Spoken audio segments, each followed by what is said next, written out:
Good morning दोस्तों। अब हम लोग आज फंडामेंटल राइट्स के बारे में पढ़ेंगे, जिसे कि मैग्ना कार्टा ऑफ कॉन्स्टिट्यूशन भी कहा जाता है। ये कॉन्सेप्ट हम लोगों ने बोरो किया है यूएस के कॉन्स्टिट्यूशन से। और इनिशियली हमारे पास 7 फंडामेंटल राइट्स थे, जिसमें से कि राइट टू प्रॉपर्टी को 44th अमेंडमेंट से 1978 में यहाँ से ओमिट कर दिया गया। फंडामेंटल राइट के आर्टिकल्स आर्टिकल 12 से शुरू होते हैं, जहाँ की आर्टिकल 12 डिफ़ाइन करता है स्टेट को और आर्टिकल 13 डिफ़ाइन करता है डॉक्ट्रिन ऑफ इक्लिप्स या डॉक्ट्रिन ऑफ सेपरेबिलिटी या सेवेबिलिटी हम लोग इसे कहते हैं।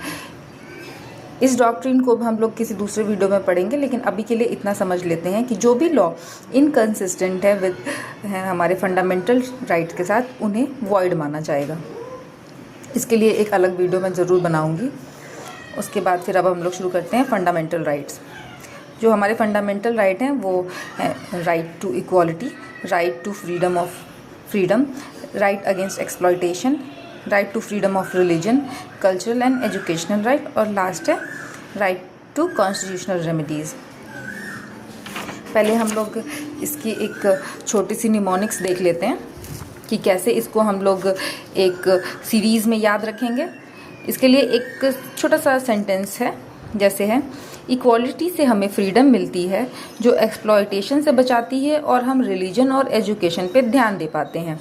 ये बिल्कुल ही सिंपल सी एक लाइन है जो कि हम लोग ईज़िली याद रख सकते हैं इसे 1-2 बार पढ़ के, जैसे कि जिसमें इक्वालिटी जो है वो हमारा पहला फंडामेंटल राइट है, दूसरा फंडामेंटल राइट है फ्रीडम, तीसरा है एक्सप्लॉयटेशन, चौथा रिलीजन से रिलेटेड है और पाँचवा कल्चरल एंड एजुकेशनल राइट है। तो जब अगर हम इस सेंटेंस को याद करके रखेंगे तो हमें आसानी होगी याद रखने में कि सीक्वेंस क्या है इन सारे फंडामेंटल राइट्स का। जैसे इक्वालिटी से हमें फ्रीडम मिलती है, सही बात है, इक्वालिटी रहेगी तो हमारे पास फ्रीडम होगा जो करना है वो करने का।